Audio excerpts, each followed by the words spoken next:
তোর সাহস হলো কি করে কন্ট্রাক্ট পেপার ছিঁড়ে ফেলার? খুব সাহস বেড়ে গিয়েছে তোর, তাই না? ডানা গজিয়েছে তোর। কিছু সময়ের ব্যবধানে কাজের মেয়ে থেকে নিজেকে এই বাড়ির মালকিন ভাবতে শুরু করেছিস। তোকে আজ আমি মেরেই ফেলবো। বলে চুলের মুঠি ধরে টানতে টানতে ফুলে সজ্জিত বিছানা থেকে নামিয়ে নিয়ে এলো সদ্য বিবাহিত নববধূকে, তার স্বামী নামক নির্দয় ব্যক্তি। অঙ্কন ভাই, লাগছে আমার। মনে হচ্ছে মাথা থেকে সব চুল উপড়ে যাচ্ছে। মাথা ব্যথায় টনটন করছে। প্লিজ চুলের মুঠি ছাড়ুন অঙ্কন ভাই, খুব কষ্ট হচ্ছে আমার। দম বন্ধ হয়ে আসছে, বিশ্বাস করুন। আমি কোনো পেপার ছিঁড়িনি। আমি তো জানিও না আমাদের কন্ট্রাক্ট ম্যারেজ হয়েছে। গতকাল রাতে আপনি যখন আমার হাতে পেপার ধরিয়ে দিয়ে বলেছিলেন ঝটপট সাইন করে দিতে, ব্যাস আমি কিছু না পড়েই সাইন করে দিয়েছিলাম। তবে এখন বুঝেছি সেই পেপারটা কোনো সাধারণ পেপার ছিল না, ছিল আমাদের বিয়ের কন্ট্রাক্ট পেপার, যেখানে আমাদের সম্পর্কটাই একটা চুক্তির সম্পর্ক, ভিত্তিহীন, শুধুমাত্র কাগজের একটা সম্পর্ক টিকিয়ে রাখার জন্য আমি কেন কন্ট্রাক্ট পেপার ছিঁড়ে ফেলার দুঃসাহস দেখাতে যাব? দাদিমা যখন আমাকে আপনার রুমে নিয়ে আসে, তখন বড় বাবাকে আপনার রুম থেকে বের হতে দেখেছি আমি। তুই ঠিক কি মিন করছিস অজান্তা? তুই বলতে চাইছিস ড্যাড এই কাজ করেছে? দোহাই আপনার, বিশ্বাস করুন আমার কথা, আমি সত্যিই কিছু করিনি। একদম চুপ। আর একটা কথা বলবি তো একদম গুলি করে মাথার খুলি উড়িয়ে দিব। অঙ্কন চৌধুরীর বউ হওয়ার খুব শখ ছিল তোর, তাই না? তুই কি ভেবেছিলি একটা কাগজে নিজের নাম লিখে আর 3 কবুল বললেই তুই এই বাড়ির কাজের মেয়ে থেকে বাড়ির বউ হয়ে যাবি? মম ড্যাড সুইটহার্টের মতো আমার উপরও নিজের রাজত্ব দায়ের করতে পারবি? তোর এই আশা কখনো পূরণ হবে না অজান্তা। ভুলে যাস না তুই এই বাড়ির কাজের মেয়ে, আর সারা জীবন কাজের মেয়ে হয়েই থাকবি। তোর মতো নর্দমার কীট অঙ্কন চৌধুরীর পায়ের তলায় থাকার যোগ্য বুকে নয়। না জানি কার না কার পাপের ফসল মম ড্যাড আমাদের বাসায় এনে রেখেছে, যেন এটা কোনো আশ্রয় কেন্দ্র। ইস, নেমপ্লেটে চৌধুরী মঞ্জিল না লিখে আশ্রয় মঞ্জিল লিখে দিলে বেশ ভালো হতো। এতে তোর মতো হাজারো অজান্তা, নামহীন, পরিচয়হীন বাবা মা ছাড়া মেয়েগুলো এইখানে আশ্রয় নিতে পারত। ড্যাড শুধুমাত্র তোকে আশ্রয় দিয়ে ক্ষান্ত হয়নি, এখন আবার আমার ঘাড়েও ঝুলিয়ে দিয়েছে। আপনি আমাকে যা ইচ্ছা হয় বলুন, মারুন কাটুন, আমি কিচ্ছু বলবো না। কিন্তু আমার বাবা মা সম্পর্কে কোনো বাজে কথা বললে আমি কিন্তু আপনাকে ছেড়ে কথা বলবো না অঙ্কন ভাই। অজান্তার কথা শুনে অঙ্কন ক্ষিপ্ত হয়ে এসে অজান্তার গাল চেপে ধরে বলল, ও রিয়েলি? তুই সিআইডি অফিসার অঙ্কন চৌধুরীকে থ্রেট করছিস, যার নাম শুনে শহরের অলিগলিতে থাকা প্রত্যেকটা ক্রিমিনাল ভয়ে কেঁপে ওঠে? তুই তাকে ভয় দেখাচ্ছিস? ও শিট, আমার তো প্যান্ট ভিজে গেছে রে অজান্তা তোর থ্রেট শুনে। অঙ্কন এমনভাবে অজান্তার গাল চেপে ধরেছে যেন মনে হচ্ছে জল ভেঙে যাবে। অজান্তা কোনো মতে অঙ্কনকে ছাড়িয়ে অশ্রু ভেজা নয়নে বলল, হ্যাঁ, স্বীকার করছি আমি অজন্তা। আমার কোনো পরিচয় জানা নেই, কিন্তু আমিও কোনো বাবা মায়ের সন্তান। তাই কথায় কথায় আমার পরিচয় নিয়ে প্রশ্ন তুলবেন না অঙ্কন ভাই। আমি সত্যি আপনার মতো একজন সৎ ন্যায়বান সিআইডি অফিসার, যাকে এই তরুণ প্রজন্মের ছেলেমেয়েরা নিজের আইডল মনে করে, তার মতো একজন হতে চাই, যাকে নিয়ে প্রেস মিডিয়ার লোকজনদের গঞ্জনার শেষ নেই। অন্তত তার মুখ থেকে এমন কুরুচিপূর্ণ কথা কখনো আশা করিনি। তারা হয়তো জানে না, তারা যাকে নিজেদের আইডল মনে করে সে সবার সামনে যতটা ভালো মানুষ, ঠিক ততটাই নোংরা, কুৎসিত অহংকারে জর্জরিত তার ভেতরটা। বাহ বাহ, তোর দেখে খুব উন্নতি হয়েছে অজান্তা। যে অঙ্কন চৌধুরীকে দেখলে ক্রিমিনালদের মতো তোরও কাঁপাকাঁপি শুরু হয়ে যায়। এতগুলো বছর আমাদের বাড়িতে থাকার পরও যার সম্মুখে দাঁড়িয়ে কথা বলতে পারিসনি, আর আজ তুই তার চোখে চোখ রেখে কথা বলছিস? Really I can't believe this. নাকি তুই নিজেকে আমার বউ ভাবতে শুরু করেছিস? বামন হয়ে চাঁদে হাত দেওয়ার স্বাদ থাকলেও সাধ্য নেই আমার। বড় বাবা রাস্তা থেকে তুলে এনে আমাকে নতুন একটা জীবন দিয়েছে। ফ্রিতে খাচ্ছি, থাকছি, পড়ছি, এটাই অনেক। আর কোনো চা পাওয়া নেই আমার। লাইক সিরিয়াসলি তোর সত্যি আর কোনো চাওয়া নেই? তাহলে মরতে মরতে আমার রুমে কেন এসেছিস তুই? বেরিয়ে যা আমার রুম থেকে, তোকে সহ্য হচ্ছে না আমার। আমাকে নিয়ে যদি আপনার এতই সমস্যা, তাহলে কেন বিয়ে করলেন আমাকে? কেন বিয়ে নামক একটা চুক্তির মিথ্যা সম্পর্কে জড়িয়ে দিয়ে আমার জীবনটা নষ্ট করে দিলেন? কেন অঙ্কন ভাই, কেন? এসব প্রশ্ন আমাকে না করে তোর নিজেকে কর, উত্তর পেয়ে যাবি। ড্রামাবাজ মহিলা, নিজে নাটক সাজিয়ে বড়লোক বাবার একমাত্র ছেলে, শহরের নামকরা একজন সিআইডি অফিসারের গলায় ঝুলে পড়ে এখন আবার আমাকে জিজ্ঞেস করছে কেন বিয়ে করলেন। It's all because of you. আমি কোনো না। Stop all this nonsense, don't say anymore, just get out from my room. বলেই অঙ্কন অজান্তার হাত ধরে টানতে টানতে দরজার কাছে নিয়ে এসে দেখলো দরজা বাহিরে থেকে লক করা। মুহূর্তের মধ্যেই অঙ্কনের হাত মুষ্টিবদ্ধ হয়ে এলো, কপালে চিন্তার স্পষ্ট ছাপ দেখা গেল। নিজের রাগ কন্ট্রোল করতে না পেরে দরজায় পরপর 2-3টা লাথি মেরে দিয়ে বলল, ড্যাম ইট, কার এত বড় সাহস হলো আমার রুম বাইরে থেকে লক করার? অঙ্কনের কর্মকাণ্ডে আতঙ্ক হয়ে অজান্তা বলল। আপনি দয়া করে শান্ত হন অঙ্কন ভাই, আমি বড় মা বা দাদিমাকে ডাকছি, তারা এসে দরজা খুলে দিলে আমি এক্ষুনি বেরিয়ে যাব রুম থেকে। অজান্তা সবে বড় মাকে ডাক দিতে যাবে তার আগেই অঙ্কন ড্রয়ার থেকে একটা পিস্তল বের করে অজান্তার কপালে ঠেকিয়ে বলল। ভুলেও এই কাজ করতে যাবি না অজান্তা। এই 4 দেয়ালের মধ্যে যা হয়েছে, ভুলেও যদি মম, ড্যাড বা সুইটহার্টের কর্ণপাত হয়ে ট্রাস্ট মি, একদম গুলি করে তোর মাথার খুলি উড়িয়ে দিব। তারা যেন ঘুণাক্ষরেও আমাদের কন্ট্রাক্ট ম্যারেজের বিষয়ে, এমনকি আমাদের মধ্যকার দূরত্ব বুঝতে না পারে। অজান্তা চোখের পানি মুছে ঠোঁটে তাচ্ছিল্যের হাসি ঝুলিয়ে বলল। ড্রামাবাজ আমি না অঙ্কন ভাই, ড্রামাবাজ তো আপনি। নিজেকে কি অমায়িকভাবে প্রেস, মিডিয়া, পরিবারের সদস্যদের কাছে উপস্থাপন করেন, অথচ সামান্য একটা মেয়েকেই সম্মান দিতে জানেন না। আবার বলছেন আপনি যেভাবে সবার সামনে ভালো মানুষ হয়ে থাকার নাটক করেন, ঠিক একইভাবে আমাকেও আপনার পরিবারের সদস্যদের সামনে সুখী কাপলের নাটক করতে। এসব নাটক আপনার সাথে যায় অঙ্কন ভাই, আমার মতো কাজের মেয়ের সাথে না। লিসেন, তোর ওই নন স্টপ বকবক শোনার টাইম বা ইচ্ছা কোনোটাই আমার নেই। তুই বিছানায় বসে আমার বিছানা নোংরা করে দিয়েছিস, এখন ঝটপট বেডশিট চেঞ্জ করে দিয়ে আমার চোখের সামনে থেকে সরে যা। অজান্তা বেডশিট চেঞ্জ করে দিয়ে বলল। আপনি নিজেই তো দেখলেন দরজা বাইরে থেকে লক করা, তাহলে আমি রুমের বাইরে যাব কিভাবে? আর কোথায় বা ঘুমাবো আমি? None of my business. বলে অঙ্কন লাইট অফ করে শুয়ে পড়ল। অজান্তা কি করবে বুঝতে না পেরে ঠাই সেখানে দাঁড়িয়ে রইল। ফজরের আজানের মিষ্টি ধ্বনি কর্ণপাত হতেই তন্দ্রা কেটে যাওয়ার সাথে সাথে আপনা আপনি দর্শনেন্দ্রিয় খুলে যায় অজান্তার। অজান্তার গাত্রে এখনো বিয়ের লাল বেনারসি জড়ানো রয়েছে। বিয়ে বাসরাত নিয়ে প্রত্যেকটা মেয়ের জীবনে নানা রকম জল্পনা কল্পনা থাকে। স্বামী নামক অপরিচিত ব্যক্তির জন্য মনের গহীনে কত শত স্বপ্নের জাল বোনা থাকে। সেরকমটা অজান্তারও ছিল, অথচ তার বাসরাতে স্বামীর বিছানার জায়গাটুকু মিলেনি। তার ব্যালকনিতে রাত্রি যাপন করতে হয়েছে। হয়তো তার ললাটে এমনটাই লেখা ছিল। সারা রাত গরম আর মশার কামড়ে একটুও ঘুম হয়নি অজান্তার। রাতে গহনাগুলো খুলে মেঝেতে রেখেছিল, সেগুলো মেঝে থেকে তুলে অঙ্কনের ড্রেসিং টেবিলের ওপর খুব সতর্কতার সাথে রেখে অজান্তা পা টিপে টিপে ওয়াশরুমে চলে গেল। অজান্তা নামাজ পড়ার জন্য অজু করে এসে দেখে কোথাও যায় নামাজ নেই। পরক্ষণে অজান্তার চোখ পড়ে রাতে উঠিয়ে রাখা বেডশিটের ওপর। জায়নামাজ না পেয়ে অজান্তা বেডশিট বিছিয়ে ফজরের সালাত আদায় করে নেয়। অজান্তা নামাজ শেষ করে অগোছালো রুমটা পরিষ্কার করছে, এমন সময় দরজার বাহির থেকে আঞ্জুম আরা চৌধুরী গলা শুনতে পায়। দরজার অপর প্রান্ত থেকে আঞ্জুম আরা চৌধুরী বলছেন। সরি দাদু ভাই, আমি তোমাদের প্রাইভেসির জন্য বাইরে থেকে দরজা লক করে দিয়েছিলাম, যাতে তোমাদের বাসরাত আরো মধুময় হয়ে ওঠে, দুজন দুজনের মনের গহীনে পৌঁছে যেতে পারো। আই থিঙ্ক এতে তোমাদের উপকার হয়েছে। দরজা লক খুলে দেওয়া হয়েছে, ফ্রেশ হয়ে তাড়াতাড়ি নিচে এসো, সবাই অপেক্ষা করছে নবদম্পতির জন্য। দরজা খোলা পেয়ে অজান্তা নিজের রুমে চলে আসে চেঞ্জ করার জন্য। অজান্তা একটা চুড়িদার নিয়ে ওয়াশরুমে যাবে, এমন সময় নাতাশা চৌধুরী এসে বলল। অজান্তা, তুই এই রুমে কেন? তুই জানিস না বিয়ে হবার সাথে সাথে পরের ঘর নিজের ঘর হয়ে যায়? গতকাল থেকে বাবুর রুম তোরও রুম হয়ে গেছে, এখন থেকে তুই বাবুর রুমে থাকবি। আমি বাবুর রুমে গিয়ে দেখি বাবু ঘুমিয়ে আছে, কিন্তু কোথাও তোকে না পেয়ে আমার এখানে আসতে হলো। আসলে বড় মা, আমি অঙ্কন ভাইয়ের রুমেই ছিলাম, কিন্তু আমার কাপড় চোপড় সবকিছু এই রুমে রয়েছে, তাই চেঞ্জ করার জন্য এসেছি। আমি এক্ষুনি শাড়ি চেঞ্জ করে চুড়িদার পরিধান করে আসছি। তোকে শাড়িটা অনেক সুন্দর লাগছে অজান্তা, আমি তোর জন্য শাড়ি নিয়ে এসেছি। এখন কথা না পারিয়ে তাড়াতাড়ি শাওয়ার নিয়ে এই শাড়ি আর গতকাল তোর বড় বাবা যে গহনাগুলো তোকে দিয়েছে সেগুলো পরে নিচে আয়। ঠিক আছে বড় মা, তবে তোমার অসুস্থ শরীর, তুমি আবার কিচেনে যেও না কিন্তু। আমি চেঞ্জ করে এসে সবার জন্য নাস্তা রেডি করছি। তাছাড়া বেলি তো আছেই, ও আমাকে হাতে হাতে সাহায্য করবে। তুমি একদম আগুনের কাছে যাবে না বড় মা। নাতাশা চৌধুরী অজান্তাকে নিজের বুকে টেনে নিয়ে বলল। পাগলি মেয়েটা কত ভাবে আমার জন্য, এজন্যই আমি আর ইমতিয়াজ তোকে সারা জীবন আমাদের সংসারে রাখার লোভ সামলাতে পারিনি। এখন যা তো, ঝটপট রেডি হয়ে নিচে আয়। নাতাশা চৌধুরী বেরিয়ে গেল।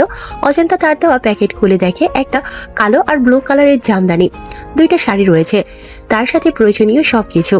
অজান্তার দেরি না করে তাড়াতাড়ি রেডি হয়ে নিচে যাবে, এমন সময় মনে পড়ে বড় মা তো গহনা নিতে বলেছিল, কিন্তু আমি তো ভুলক্রমে গহনাগুলো অঙ্কন ভাইয়ার রুমে রেখে এসেছি। এখন তার রুমে গেলে যদি আবার রাতের মতো বকাঝকা করে, যদি বন্দুক নিয়ে তেড়ে এসে তার বিখ্যাত ডায়লগ দিয়ে বলে, অজান্তা তুই আবার আমার রুমে এসেছিস কেন, এক্ষুনি বের হয়ে যা আমার রুম থেকে, অন্যথায় একদম গুলি করে তোর মাথার খুলি উড়িয়ে দেব, তখন কি জবাব দেব আমি? পরক্ষণেই মনে হলো এই টাইমে অঙ্কন ভাই জগিং করতে বের হয়, নিশ্চয়ই আজও তার ব্যতিক্রম হয়নি। আমি নিশ্চিন্তে গিয়ে আমার গহনাগুলো নিয়ে আসতে পারবো। এক বুক আশার সঞ্চার করে অজান্তা অঙ্কনের রুমের দিকে পা বাড়ালো। ফোন প্রাইভেটের শব্দে ঘুম ভেঙে গেল অঙ্কনের। অঙ্কন তড়িঘড়ি করে উঠে ফোনের দিকে চোখ পড়তেই বলল, ও শিট, আমার জগিংয়ের সময় পার হয়ে যাচ্ছে আর আমি ঠিকই পাইনি। সব হয়েছে ওই ড্রামাবাজ মেয়েটার জন্য। ওর জন্যেই অনেক রাত পর্যন্ত জেগে থাকতে হয়েছে, যার কারণে আজ আমার জগিং মিস হয়ে গেল। অঙ্কন অজান্তাকে হাজারটা বকা দিতে দিতে ফ্রেশ হওয়ার জন্য ওয়াশরুমে প্রবেশ করতেই শ্যাম্পু বা সাবান জাতীয় কিছুর উপর স্লিপ হয়ে ঠাস করে মেঝেতে পড়ে যাওয়ার ফলস্বরূপ অনেকটা ভিজে যাওয়ার সাথে সাথে কোমরেও বেশ চোট পায়।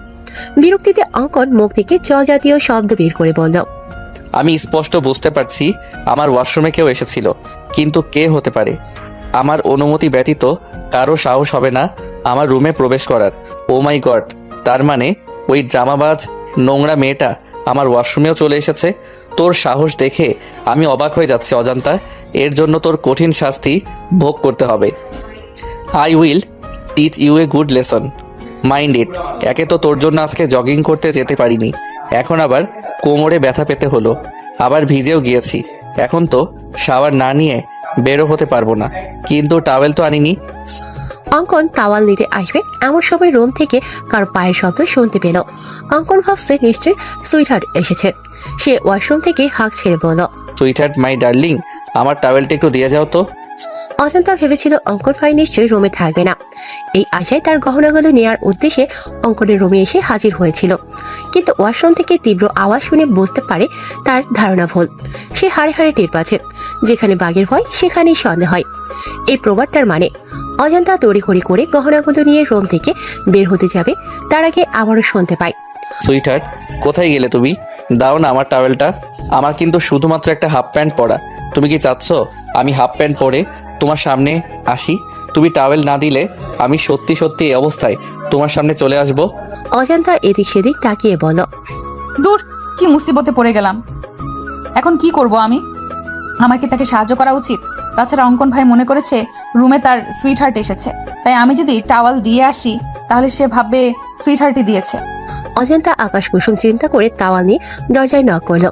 অঙ্কনের মাথায় দুষ্টু বুদ্ধি চেপে বসে। অঙ্কন মুস্কি হেসে বলে, সকাল সকাল সুইটহার্টের প্রেমের বইটা খুলে দিয়ে তাকে প্রেমের অতল সাগরে ভাসিয়ে নিয়ে গেলে কেমন হবে ব্যাপারটা? নিশ্চয়ই খুব বকা দিবে আমাকে, আমার কান মলে দিবে। দিক না, আমিও তো এমনটাই চাই। আমি আবারও সুইটহার্টের আগের মতো শাসন, আদর, ভালোবাসা পেতে চাই। বড্ড মিস করি শাসনগুলো। সে আদর, ভালোবাসা, শাসন পেতে আমাকে যদি এতটুকু দুষ্টুমি করতে হয়, করব আমি। অজান্তা ভেতর থেকে অঙ্কনের কোনো রেসপন্স না পেয়ে আবারও দরজায় নক করার সাথে সাথে অঙ্কন হ্যাঁচকা টানে তাকে ওয়াশরুমে নিয়ে যেতে দুজনে ব্যালেন্স হারিয়ে শাওয়ারের নিচে পড়ে যায়। অজান্তা ভেতর থেকে অঙ্কনের কোনো রেসপন্স না পেয়ে আবারও দরজায় নক করার সাথে সাথে অঙ্কন হ্যাঁচকা টানে তাকে ওয়াশরুমে নিয়ে যেতেই দুজনে ব্যালেন্স হারিয়ে শাওয়ারের নিচে পড়ে যায়। শাওয়ারের নিচে পড়ে দুজনেই কাক ভেজা হয়ে গিয়েছে। অঙ্কন অজান্তার দিকে তাকিয়ে ভাবছে, শুনেছি বাঙালি মেয়েদের নাকি বিয়ের পরে সৌন্দর্য শতগুণ বেড়ে যায়। অজান্তার ক্ষেত্রেও তাই হয়েছে। হয়তো হয়েছে আজ ওকে সম্পূর্ণ অন্যরকম লাগছে, মনে হচ্ছে নতুন কোনো অজান্তাকে দেখছে।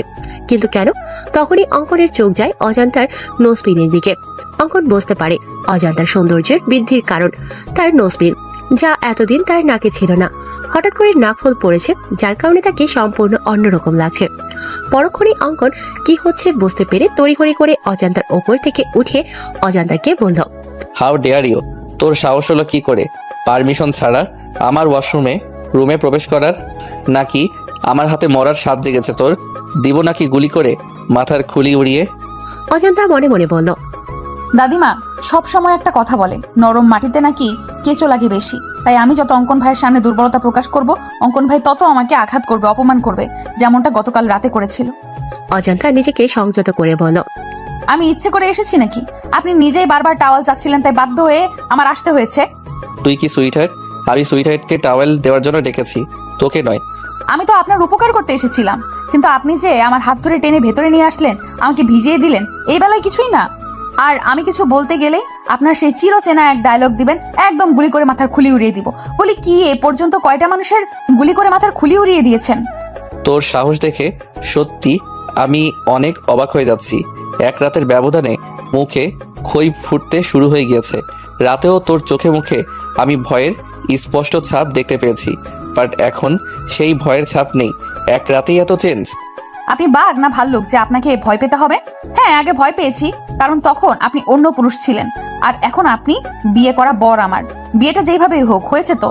বড়মা বলেছে বিয়ের পরে বরের সবকিছু নিজের হয়ে যায়, তাই এটা যেমন আপনার রুম তেমনি আমারও রুম।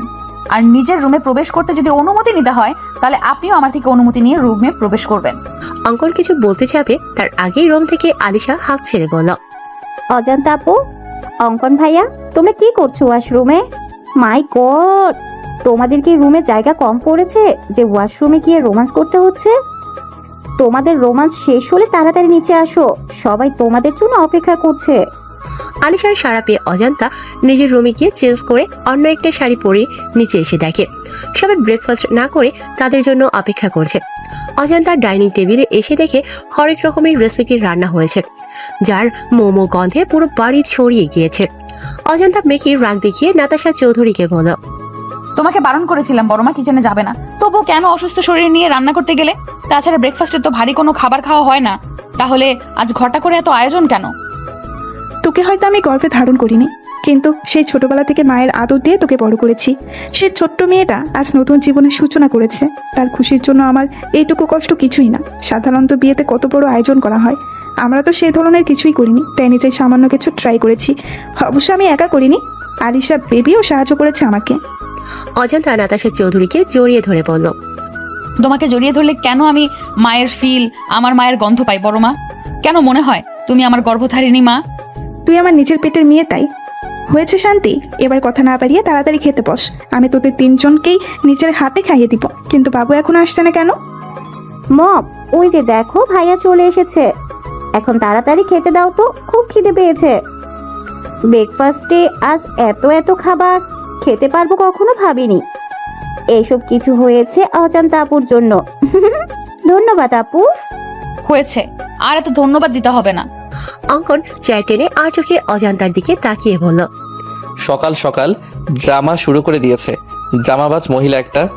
অঙ্কন বসা মাত্রই আঞ্জুমারা চৌধুরী অঙ্কনকে ফিস ফিস করে বলল, হোয়াট হ্যাপেন দাদু ভাই?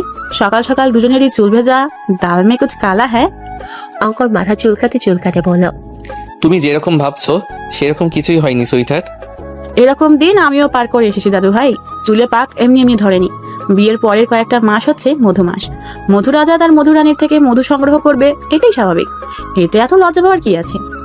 অঙ্কন প্রসঙ্গ পরিবর্তন করতে বলল, মম কোথায় সুইটহার্ট? তাড়াতাড়ি ব্রেকফাস্ট দিতে বলো তো, আমার একটু তাড়া আছে, বেরোতে হবে আমাকে। বিয়ের পরের দিনই নতুন বউ ছেড়ে কোথায় যাবে দাদু ভাই? ইনভেস্টিগেশনে যেতে হবে সুইটহার্ট।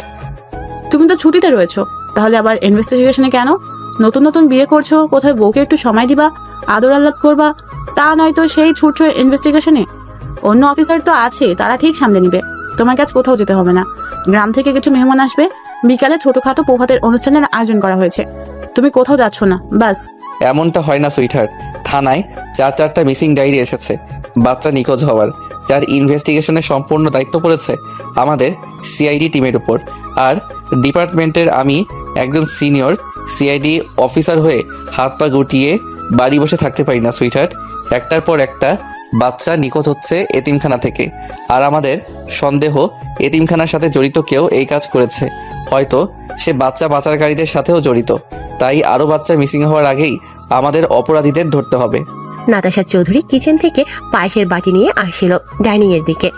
এমন সময় এতিমখানার কথা শুনে অঙ্কনকে জিজ্ঞাসা করলো, কোথায় যাবি বাবু? তুই না ছুটি নিলি? কুসুমপুর এতিমখানায় মম। কুসুমপুর এতিমখানার কথা শুনে নাতাশা চৌধুরীর হাত থেকে পায়েসের বাটি নিচে পড়ে বাটিতে থাকা পায়েস মেঝেতে ছড়িয়ে ছিটিয়ে যায়। তুমি শুধু শুধু টেনশন করছো বৌমা। তুমি যেরকম ভাবছো সেরকম কিছুই হবে না। দেখো আম্মা, কুসুমপুর এতিমখানায় গিয়ে যদি বাবুর অতীত তার সামনে চলে আসে, বাবু যদি ওর নিজের সম্পর্কের সবটাই জেনে যায়, আর যদি আমাদের ভুল বুঝে দূরে সরে যায়, তখন কি নিয়ে বাঁচবো আমি? তুমি অযথা টেনশন করছো। তাছাড়া তুমি কোনো অন্যায় তো করোনি।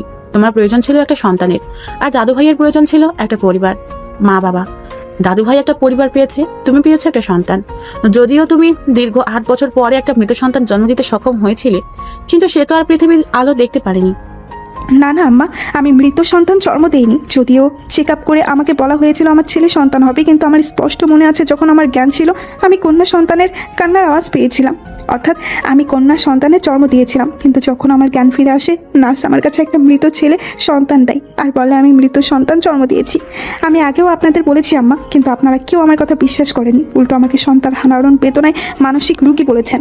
বিশ্বাস করেন আম্মা, আমার সত্যিই মেয়ে হয়েছিল, কিন্তু জানি না কার নজর লেগেছিল আমার মেয়ের উপর, আমার পরিবারের উপর। তারা আমার মেয়েকে সরিয়ে তার জায়গায় একটা মৃত ছেলে সন্তান দিয়ে দিল।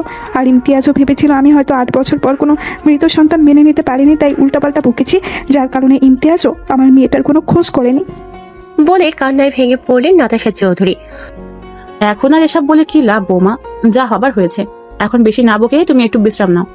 অঙ্কন আর তার টিমের সদস্যরা 5 মিনিট আগে কুসুমপুর এতিমখানায় এসে পৌঁছেছে।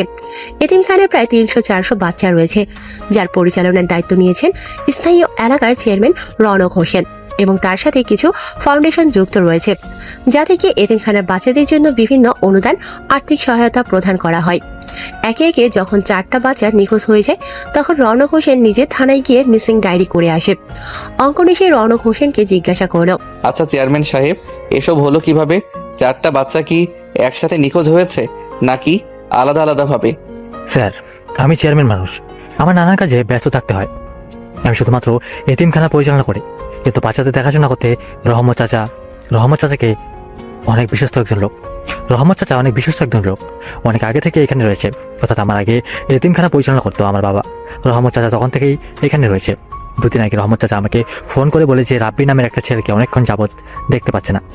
পরে নাকি বেলা জানায় সকাল 10টা নাগাদ রাব্বির দুঃসম্পর্কের কোনো মামা এসে রাব্বিকে নিয়ে গেছে, তবে বিকালের মধ্যে এসে রাব্বিকে আবার দিয়ে যাবে, কিন্তু রাব্বি আর ফিরে আসেনি। বিকাল করে সন্ধ্যা হয়ে যায়, কিন্তু আর যখন সবাই রাব্বিকে খুঁজতে ব্যস্ত হয়ে পড়ে, তখন আলিফ নামের ছেলেটা নিখোঁজ হয়ে যায়। 1 মিনিট চেয়ারম্যান সাহেব, এই বেলাকে?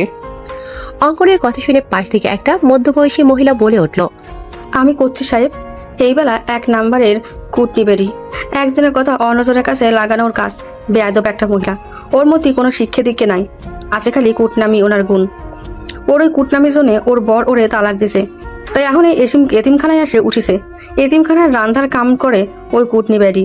আমার মনে হচ্ছে ওই কুটনি বেরি নিশ্চয়ই এই কাজের লগে জড়িত আছে। ওই বেরি এই ফুলের মতন বাচ্চাগুলোন রে গায়েব করিছে। কিন্তু তুমি কে? আমি রেশমি সাহেব, আমি আগে এই এতিমখানার রান্ধার কাম করতাম, কিন্তু ওই বেলা কুটনি উড়ে এসে জুড়ে বসে। কে কুটনি আর কে শুটনি সেইটা আমরা ঠিকই বের করে দিব। তোমরা এইটা বলো যে এই বেলাকে কোথায় পাবো? চেয়ারম্যান সাহেব বলল, স্যার, ওই বেলা ওইখানেই থাকে, তবে আজ সকাল থেকে ওকে কোথাও দেখতে পাচ্ছি না। আমি কইছিলাম না সাহেব, ওই কুটনি বেলা এর সাথে জড়িত। আপনারা আসবেন জানতে পারে হয়তো কোনখানে ঘামটি মেরে বসে আছে। আপনি খালি একবার আমারে হুকুম দেন সাহেব, আমি ওই কুটনির চুলের মুঠি ধরে টাইনে নিয়ে আসবানি।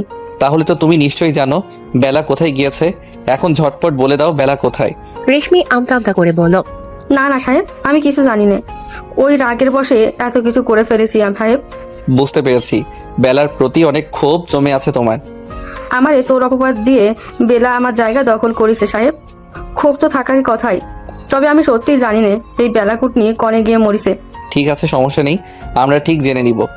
রেশমি ফিস ফিস করে বলল, ওই বেলা কুটনি যেই হানেই যাক ওর মুখে যেন ঠাটা পড়ে, ওরা যেন কাল নাগিনী সবল দিয়ে মারে, শয়তান বেটি। রেশমি যদিও ফিস ফিস করে কথাগুলো বলেছেন, তবুও অঙ্কনের কান পর্যন্ত ঠিক পৌঁছে গেছে। অঙ্কন মুস্কি হেসে রেশমির ভাষা ফলো করে বলল, বেডি মাইন্সের শত্রু। আজ বিকেলে ছোটখাটো বৌভাতের অনুষ্ঠানের আয়োজন করার কথা ছিল, কিন্তু অঙ্কন না থাকায় অনুষ্ঠান ক্যান্সেল করা হয়েছে। অজান্তা অঙ্কনের ব্যালকনিতে দাঁড়িয়ে রয়েছে। এমন সময় দেখে বেরি তার সমস্ত জিনিসপত্র অঙ্কনের রুমে নিয়ে এসেছে, যা দেখে অজান্তা অনেকটা অবাক হয়ে জিজ্ঞেস করল, এ কি বেলি, তুমি আমার সব জিনিসপত্র অঙ্কন ভাইয়ের রুমে নিয়ে এসেছো কেন? আমি বলেছি। পাশ থেকে নাতাশা চৌধুরী বললেন, এখন থেকে তোর সবকিছু এখানেই থাকবে, নে তোর কাপড় চোপড় আলমারিতে গুছিয়ে রাখ। বড়মা, কি হয়েছে তোমার? তোমাকে এমন লাগছে কেন? চোখ ফোলা, নাক লাল হয়ে আছে, নিশ্চয়ই অনেক কান্না করছো। কিন্তু কেন বড়মা? তোমাকে মাঝে মাঝে দেখি লুকিয়ে লুকিয়ে কান্না করো। কিসের এত কষ্ট তোমার বড়মা? বলো না বড়মা, তোমার কষ্টে আমার ভালো লাগে না, আমার কলেজে চিড়ে বেরিয়ে আসতে চায়। বলো না বড়মা, কি হয়েছে তোমার? নাতাশা চৌধুরী কোনো কথার উত্তর না দিয়ে চুপচাপ রুম থেকে বেরিয়ে আসে। অজান্তা চোখের পানি মুছে তার কাপড় চোপড় আলমারিতে গুছিয়ে রাখছে। এমন সময় একটা ছবির দিকে চোখ পড়তেই থমকে যায় অজান্তা। অজান্তা ছবিটা হাতে নিয়ে বলে, আরে এইটা তো আমার নিজেরই ছবি। অজান্তা ভালো করে লক্ষ্য করে দেখে শুধু একটা না হাজারটা ছবি, যেগুলো দেখে বোঝা যাচ্ছে ছবিগুলো লুকিয়ে তোলা হয়েছে। অজান্তা ভাবছে, অঙ্কন ভাইয়ের আলমারিতে আমার ছবি, তাও আবার লুকিয়ে রাখা হয়েছে। কিন্তু কেন? অঙ্কন ভাই তোমার নিজের ছেলে না, তার সাথে তোমার রক্তের কোনো সম্পর্ক নেই, তাই না বড় মা? কিসব আবল তাবল বকছিস অজান্তা? বাবু আমার নিজের ছেলে, তোকে এসব কথা কে বলছে? এই কাগজটা জানো এটা কিসের কাগজ? জন্ম নিবন্ধনের কাগজ, যেখানে অঙ্কন ভাইয়ের নামের জায়গায় অঙ্কন চৌধুরী নয়, অঙ্কন তালুকদার দেওয়া। আর বাবা তুহিন তালুকদার আর মা নাজমা তালুকদার। আজ যখন তুমি আর দাদিমা গল্প করছিলে তখন সবটা শুনেছি আমি, তখনই আমার মনে সন্দেহ জাগে। আর এই লকারের সমস্ত জিনিস অঙ্কন ভাইয়ের, সেটা আমি আগে থেকেই জানতাম। তাই তুমি যখন ঘুমিয়েছিলে আমি লুকিয়ে তোমার থেকে চাবি নিয়ে এই তালাবদ্ধ ঘরে এসেছিলাম। ব্যাস এইখানে এসে দুধ কা দুধ পানি কা পানি হয়ে গেল, আমার সমস্ত সন্দেহ দূর হয়ে গেল। এরপরও তুমি নিশ্চয়ই বলবে না যে অঙ্কন ভাই তোমার নিজের ছেলে? হ্যাঁ, বাবুর সাথে আমার রক্তের কোনো সম্পর্ক নেই, কিন্তু নিজে জন্ম না দিলে কি মা হওয়া যায় না? সেই ছোটবেলা থেকে বাবুকে আমি মাতৃ স্নেহ দিয়ে বড় করেছি। আমি ভাবতেও পারি না বাবু আমার রক্ত নয়। কিন্তু তুমি বড় বাবা চাইলেই তো অঙ্কন ভাইকে দত্তক নিতে পারতে। তোর বড় বাবার সাথে আমার রিলেশন করে বিয়ে হয়, যা তোর দাদু মানলেও দাদিমা মেনে নিতে পারেনি। পরে সে সত্য দেয়, আমি যদি বিয়ের বছরেই তার বংশের প্রদীপ জ্বালাতে পারি তাহলে সে আমাকে মেনে নিবে। আমাকে ছেলে সন্তানের জন্ম দিতে হবে, কিন্তু 7 বছর চেষ্টার পরেও কোনো সন্তানের মুখ দেখতে পারিনি আমি। কত ডক্টর কবিরাজ দেখিয়েছি, কিন্তু দিন শেষে শূন্য হাতে ফিরেছি। অবশেষে 8ম বছরে আল্লাহ আমার দিকে মুখ তুলে চান। আমি কনসিভ করি, কিন্তু প্রচণ্ড অসুস্থ হয়ে পড়ি। সম্পূর্ণ বেড রেস্টে থাকতে হয়েছিল। যেদিন আমার ডেলিভারি ডেট ছিল সেদিন হঠাৎ ইমতিয়াজের জরুরি একটা কাজ পড়ে যায়। অবশ্য ইমতিয়াজ যেতে চায়নি, আমি আমার উপর ভরসা করে ইমতিয়াজকে জোর করে পাঠিয়েছিলাম।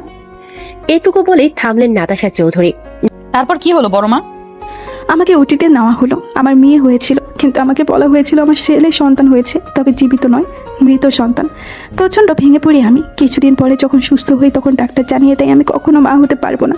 এই কথা শুনে তো দাদিমা ইমতিয়াজকে বলে আমাকে ডিভোর্স দিতে, কিন্তু ইমতিয়াজ আমাকে ডিভোর্স দেয় না। এতে আম্মা ইমতিয়াজের উপরও রেগে যায়।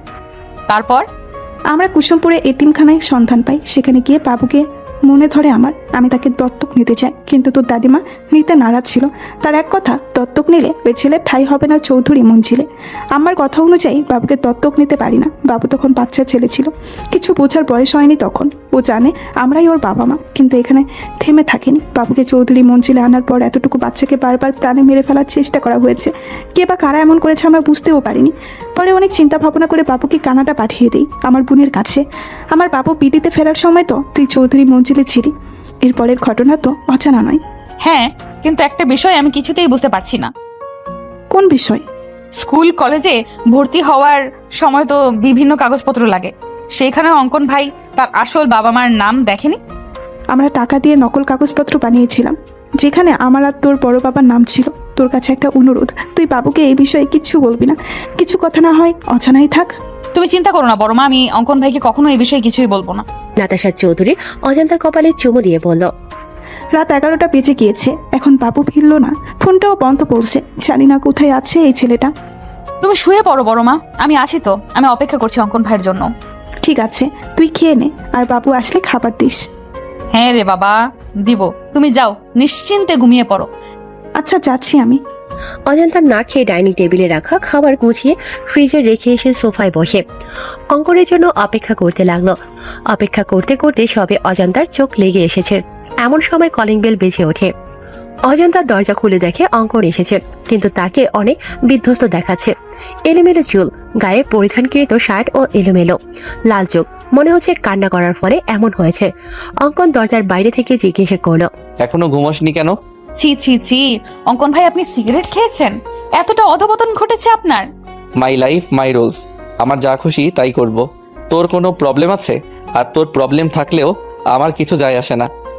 বলে অজান্তাকে ধাক্কা দিয়ে সরিয়ে নিজের রুমে চলে যায় অঙ্কন। অজান্তা দরজা বন্ধ করে দিয়ে কিচেনে গিয়ে 1 গ্লাস ঠান্ডা শরবত করে নিয়ে আসে অঙ্কনের জন্য। কিন্তু রুমে এসে দেখে অঙ্কন রুমে নেই। তিনি ব্যালকনিতে দাঁড়িয়ে দাঁড়িয়ে মনে সুখে সিগারেটের ধোঁয়া ওড়াচ্ছেন। অজান্তা সোজা গিয়ে অঙ্কনের ঠোঁট থেকে সিগারেট টান দিয়ে নিচে ফেলে দিয়ে বলে, কি সমস্যা আপনার? তো কোথায় থাকবে? তোর সব জিনিসপত্র আমার রুমে কেন? আপনি হয়তো জানেন না, কিন্তু আমি ঠিকই জানি। বরের জিনিসপত্র যেখানেই থাকবে বউয়ের জিনিসপত্র সেখানেই থাকবে, এটাই স্বাভাবিক, তাই না? অন্য ছেলেরা অফিস থেকে ফিরে বউকে জড়িয়ে ধরে ক্লান্তি দূর করে, কিন্তু আপনি তো সাধু সন্ন্যাসী, বউয়ের ধারে কাছেও ঘেসবেন না। তাই আপনার জন্য ঠান্ডা শরবত করে এনেছি, নিন নিন, শরবত পান করে ক্লান্তি দূর করুন। I don't know no need. অবশ্যই প্রয়োজন আছে। তুই কিন্তু একটু বেশি বকছিস অজান্তা। আমার সামনে থেকে যা, নয়তো একদম গুলি করে মাথার খুলি উড়িয়ে দিব। থাক ভাই, খুলি উড়ানোর কোনো প্রয়োজন নেই। আপনি ফ্রেশ হন, আমি উপরে আপনার জন্য খাবার নিয়ে আসছি। অজান্তা খাবার নিয়ে এসে দেখে অঙ্কন শাওয়ার নিয়ে লুঙ্গি পড়েছে, যা দেখে অজান্তার হাসি কিছুতেই থামছে না। অজান্তাকে হাসতে দেখে অঙ্কন ধমক দিয়ে বলল, ফ্রিতে সার্কাস দেখেছিস নাকি? আপনি লুঙ্গি পরেছেন? আগে তো কখনো আপনাকে লুঙ্গি পরতে দেখিনি। অজান্তা অঙ্কনকে খাবার দিয়ে সেখানেই দাঁড়িয়ে রয়েছে। সেও রাতে খায়নি, মনে হচ্ছে পেটের মধ্যে ক্ষুধায় হরতাল শুরু করে দিয়েছে। অজান্তা ভাবছে, আমাকে একটু খাইয়ে দিলে অঙ্কন ভাইয়ের কি জাতমান চলে যেত। অজান্তার মুখের কথা মুখে থাকতেই অঙ্কন জিজ্ঞেস করলো, কেন, তুই কি চোখে কম দেখিস? লুঙ্গি আমি প্রতি রাতেই ঘুমাতে যাওয়ার আগে পরি। তুই নিশ্চয়ই আমার সাথে ঘুমাস না, যে তাই দেখতে পাবি। আর গরমকালে লুঙ্গি মানেই এসি। লুঙ্গি থাকলে এসি চালানোর কোনো প্রয়োজন হয় না। এখন বেশি কথা না বলে খাবার রাখ আর বিদায় হ। রাতে খেয়েছিস তুই? ব্যাস এইটুকু কথায় অজান্তার মনে যেন প্রেমের বইটা বইতে শুরু করলো। অজান্তা অনেকটা অভিমানে সুরে বলল, আমার ক্ষুধা নেই। আমি জিজ্ঞেস করেছি খেয়েছিল কিনা, ক্ষুধা আছে কি নেই এটা জিজ্ঞেস করিনি। বেশ অপমান বোধ করে অজান্তা। অজান্তা ভাবছে রুম থেকে বেরিয়ে যাবে, কিন্তু তার আগেই অজান্তাকে অবাক করে দিয়ে অঙ্কন এক লোকমা খাবার অজান্তার মুখের সামনে তুলে ধরে, যা দেখে খুশিতে অজান্তার চোখে পানি চলে আসে। অজান্তা আবেগে আপ্লুত হয়ে জিজ্ঞেস করে, আমাকে ভালোবাসেন অঙ্কন ভাই? দেখতে দেখতে কেটে গেল কয়েকদিন। কেসের ইনভেস্টিগেশন চলছে, কিন্তু কাঙ্ক্ষিত কোনো তথ্য বা প্রমাণ এখনো পাওয়া যায়নি। অঙ্কন এতিমখানার সব বাচ্চাদের চকলেট দিয়ে তাদের মনোরঞ্জন করার পর তাদের জিজ্ঞাসা করছে তারা কিছু জানে বা দেখেছে কিনা। এমন সময় অঙ্কনের ফোন বেজে উঠল। অঙ্কন কল রিসিভ করে বলল, হ্যাঁ ঈশান বলো, ওই দিকের কি খবর, কিছু জানতে পেরেছো কি? হ্যাঁ স্যার, এতিমখানা থেকে 3 কিলো দূরে একটা জঙ্গল রয়েছে। ওই জঙ্গলে বেলা নামের মহিলাটার লাশ পাওয়া গেছে। আমরা আশেপাশে লোকদের ছবি দেখে জিজ্ঞেস করেছি, তারা নিশ্চিত করেছে এটা বেলার লাশ। মনে হচ্ছে মাথায় আঘাতের ফলে এর মৃত্যু হয়েছে। কিভাবে মৃত্যু হয়েছে সেটা তো ফরেনসিক রিপোর্ট এলে জানা যাবে। তুমি এক কাজ করো, লাশটাকে ফরেনসিক ল্যাবে পাঠিয়ে দাও। জি স্যার, আমি এক্ষুনি পাঠিয়ে দিচ্ছি। তবে স্যার, একটা বিষয় আমার মাথায় কিছুতেই ঢুকছে না। আমরা তো বেলাকেই সন্দেহ করেছিলাম, আর আশ্চর্যজনকভাবে সেই বেলাই খুন হয়ে গেল। কিন্তু কেন? বেলা নিশ্চয়ই এমন কিছু জানতে পেরেছিল বা দেখেছিল যা খুনির জন্য কাল হয়ে দাঁড়িয়েছিল। ব্যাস, তারা পথের কাঁটা সরিয়ে দিয়েছে। এই বেলা বেঁচে থাকলে আমাদেরকে অনেক তথ্য দিয়ে সহায়তা করতে পারত, কিন্তু কোনো ব্যাপার না। এই বেলায় আমাদের পৌঁছে দিবে আসল অপরাধী পর্যন্ত। তুমি ফরেনসিক ল্যাবে চলে যাও, আমিও আসছি। ঠিক আছে স্যার। হ্যাঁ, উক্টর রবিন কিছু জানতে পারলেন? হ্যাঁ অঙ্কন, আনুমানিক 4 ঘন্টা আগে বেলা মারা গিয়েছে। তবে এই বেলার মৃত্যু আঘাতের ফলে হয়নি। তাহলে কিভাবে হয়েছে? বিষের কারণে। বেলাকে বিষ দিয়ে মারা হয়েছে। এই দেখো, ওর ঠোঁট গলা কেমন নীল হয়ে গিয়েছে। আমি হয়তো খুনিকে এটা বলতে পারবো না, কিন্তু বেলাকে বিষ কে দিয়েছে সেটা বলতে পারবো। ডক্টর রবিনের কথা শুনে ঈশান বলল, কিভাবে স্যার? এই যে এই পানির বোতলটা, যেটা বেলার লাশের কাছে পড়েছিল, আমি এই বোতলে দুজনের ফিঙ্গারপ্রিন্ট পেয়েছি। যার একটা বেলার ফিঙ্গারপ্রিন্টের সাথে ম্যাচ করছে, আরেকটা ফিঙ্গারপ্রিন্ট হচ্ছে সেই ব্যক্তি যে বেলাকে এই বিষ দেওয়া পানি খেতে দিয়েছিল। অঙ্কন বলল, এবার আমার কাছে বিষয়টা একদম পানির মতো পরিষ্কার হয়ে গেল। মানে কেউ বেলাকে জঙ্গলে ডাকে, এরপর বেলা যখন জঙ্গলে যায় তখন কেউ বেলাকে পেছন থেকে মাথায় ভারী কিছু দিয়ে বাজেভাবে আঘাত করে। বেলা মৃত্যু যন্ত্রণায় ছটফট করতে থাকে, তার পানির তেষ্টা পায়। শেষবারের মতো হয়তো পানি খেতে চেয়েছিল, আর তখনই কেউ বেলাকে এই বিষ মিশ্রিত পানির বোতল দেয়, আর যার ফলে বেলার মৃত্যু ঘটে। একদম ঠিক বলেছ অঙ্কন, বেলার সাথে এমনটাই হয়েছে। ফিঙ্গারপ্রিন্ট যখন পাওয়া গিয়েছে, খুনিকেও খুব সহজে আমরা ধরে ফেলবো। কাল সকালে আবারও আমাদের কুসুমপুর এতিমখানায় যেতে হবে। ওই এতিমখানাতেই লুকিয়ে রয়েছে সব রহস্যের সমাধান। অফিসের কাজ শেষ করে বাড়ি ফেরার সময় অঙ্কন দেখলো একজন ঝালমুড়ি বিক্রেতা ঝালমুড়ি বিক্রি করছে। অঙ্কন ভাবলো ড্রামাবাজ মেয়েটা ঝালমুড়ি খুব পছন্দ করে। ঝালমুড়ি পেলে যেন দিন দুনিয়া সব ভুলে যায়। কি সব অখাদ্য গিলে মেয়েটা, সব অখাদ্য খাওয়ার ফলে শরীরের এই অবস্থা। মনে মনে অজান্তাকে 1000টা বকা দিয়ে অঙ্কন 100 টাকার ঝালমুড়ি নিয়ে বাইকের স্পিড বাড়িয়ে দিয়ে তাড়াতাড়ি বাড়ি পৌঁছালো। অঙ্কন ভেবেছিল হয়তো অজান্তা তার ফেরা অবধি অপেক্ষা করবে, কিন্তু কলিং বেল পেয়ে দরজা খুলে দিল নাতাশা চৌধুরী। যা দেখে অঙ্কন বলল, মম, তুমি এখনো জেগে রয়েছো কেন? জেগে না থাকলে দরজা খুলে দিত কে শুনি? কেন, তোমার আদরের মেয়ে অজান্তা কোথায়? অজান্তা বলল যে ওর নাকি শরীর খারাপ লাগছে, তাই আমি ওকে রুমে পাঠিয়ে দিয়েছি। অঙ্কন বলল, শরীর খারাপ টারাপ কিছু না, সব ওর ড্রামা। মানে কি বলতে চাইছিস বাবু? কিছু না মম। ঠিক আছে, ফ্রেশ হয়ে আয়, আমি খাবার দিচ্ছি। ঠিক আছে মম। অঙ্কন রুমে এসে দেখলো অজান্তা ব্যালকনিতে বিছানা করেছে। হঠাৎ অঙ্কনের দিকে চোখ পড়া মাত্রই এক হাত ঘোমটা টেনে দিল, যা দেখে অঙ্কন মুচকি হেসে বলল। বাব্বা, মহারানীর রাগ এখনো কমেনি। অঙ্কন ব্যালকনিতে গিয়ে বলল। কি মজার ঝালমুড়ি রে অজান্তা, আমার জীবনেও এমন মজার ঝালমুড়ি আমি খাইনি। আজ রাতে ঝালমুড়ি দিয়েই ডিনারের কাজ সম্পন্ন করব। ঝালমুড়ির কথা শুনে অজান্তার জিভা লক লক করছে। এমনিতেই ঝালমুড়ি তার খুব পছন্দের। অজান্তা সামান্য একটু ঘোমটা সরিয়ে দেখলো অঙ্কন সত্যি সত্যি ঝালমুড়ি খাচ্ছে। অজান্তার মন চাচ্ছে ছো মেরে অঙ্কনের হাত থেকে ঝালমুড়ি নিয়ে খাওয়া শুরু করতে। মুহূর্তের মধ্যে অজান্তার চোখ ভিজে এলো। মনে পড়ে গেল সেদিন রাতের ঘটনা। অজান্তা যখন আবেগে আপ্লুত হয়ে অঙ্কনকে জিজ্ঞেস করেছিল, আমাকে ভালোবাসেন অঙ্কন ভাই? উত্তরে অঙ্কন ভাতের লোকমাটা অজান্তার মুখের সামনে থেকে নিয়ে নিজে খেয়ে ফেলে বলল, সামান্য এক লোকমা ভাত খাইয়ে দিতে চেয়েছি আর ভেবেছিস আমি তোকে ভালোবাসি? থাক, প্রয়োজন নেই তোকে খাইয়ে দেওয়া। এবার নিশ্চয়ই তোর প্রশ্নের উত্তর পেয়ে গেছিস। না, উত্তর পাইনি। আমি আপনাকে জিজ্ঞেস করেছি ভালোবাসেন কিনা, ইয়েস অর নো। তোর প্রশ্নের উত্তর দিতে বাধ্য নই আমি। এই মুহূর্তে তোর মুখও দেখতে ইচ্ছে হচ্ছে না আমার। সরে যা আমার সামনে থেকে। মুহূর্তের মধ্যে অজান্তা কোমল হৃদয় ব্যথিত হয়ে ওঠে। অজান্তা টলমলে চোখে বলল, ঠিক আছে, দেখতে হবে না আমার মুখ আপনাকে। এরপর থেকে অজান্তা অঙ্কনকে এড়িয়ে চলছে, তার সামনেও আসছে না। ভুলবশত চোখাচোখি হয়ে গেলে তৎক্ষণাৎ ঘোমটার আড়ালে নিজেকে লুকিয়ে রাখছে। পুরনো কথা মনে করে ঘোমটার আড়ালে চোখের পানি মুছে নিল অজান্তা, যা অঙ্কনের চোখ এড়ালো না। অঙ্কন অজান্তাকে শুনিয়ে শুনিয়ে বলল, কেউ তো আর ঝালমুড়ি খাচ্ছে না, কি আর করার, আমি নিজেই সবটা খেয়ে ফেলি। অঙ্কনের কথা শুনে অজান্তা সমস্ত লজ্জা ভুলে সো মেরে অঙ্কনের হাত থেকে ঝালমুড়ি নিয়ে দিল এক দৌড়, যা দেখে অঙ্কন হো হো করে হেসে উঠল। রাত 11টা। অজান্তা ঘুমানোর জন্য ব্যালকনিতে বিছানা ঠিকঠাক করে ঘুমানোর প্রস্তুতি নিচ্ছে। এমন সময় অঙ্কন ব্যালকনিতে উপস্থিত হয়। অঙ্কনকে দেখা মাত্র হায় আল্লাহ বলে অজান্তা মাথায় ঘোমটা টেনে নিজেকে আড়াল করে নেয়। অঙ্কন বিরক্তিতে মুখ থেকে চ জাতীয় শব্দ বের করে বলল, ড্রামাবাজ মহিলা, দয়া করে তোর ড্রামা বন্ধ কর। এমন ভাব করছিস যেন তোর সামনে স্বয়ং তোর ভাসুর এসেছে, তাকে দেখে নিজেকে ঘোমটার আড়ালে নিয়ে গিয়েছিস। আপনি নিজেই বলছেন আপনাকে যেন আমার মুখ না দেখাই, তার জন্যই তো এই অভিনব পদ্ধতি অবলম্বন হয়েছে। এতে আপনার সমস্যা কোথায় আমি বুঝতে পারছি না। তাছাড়া আপনার এখানে কি চাই? তোকে মানে এখানে তো শুতে হবে না, বিছানায় চল। এমনিতেই বেলকনিতে শুয়ে শুয়ে জ্বর ঠান্ডা বাঁধিয়ে নিয়েছিস, বড় কোনো রোগ বাঁধানোর আগে বিছানায় চল। মরে গেলেও যাব না আমি। আপনার করা অপমানের কথা ভুলিনি আমি। ঠিক আছে, তোর যাওয়া লাগবে না, আমি নিজেই তোকে নিয়ে যাচ্ছি বলে অঙ্কন অজান্তাকে কোলে তুলে নেয়। ফজরের আজানের মিষ্টি ধ্বনি কর্ণপাত হতেই ঘুম হালকা হয়ে গেল অজান্তার মনে হচ্ছে সে কোনো শক্ত পাথর ব্যবহার করেছে তার বালিশ হিসেবে। পরক্ষণে অজান্তা বুঝতে পারে তার বালিশ হিসেবে ব্যবহৃত জিনিসটা কোনো পাথর নয়, স্বয়ং তার বর সিআইডি অফিসার অঙ্কন চৌধুরীর বুক। তখনই অজান্তার মনে পড়ে যায় রাতের ঘটনা। অজান্তা বিছানায় আসবে না বলতেই অঙ্কন তাকে কোলে তুলে নেয়। অজান্তা অঙ্কনের কোল থেকে নামার জন্য ছটফট করলে অঙ্কন ফট করে অজান্তার কপালে চুমু দিয়ে দেয়। ব্যাস, অজান্তার সারা শরীরে বিদ্যুৎ গতিতে শিহরণ বয়ে যায়। মুহূর্তের মধ্যেই সে যেন কাঠের পুতুলে পরিণত হয়ে যায়।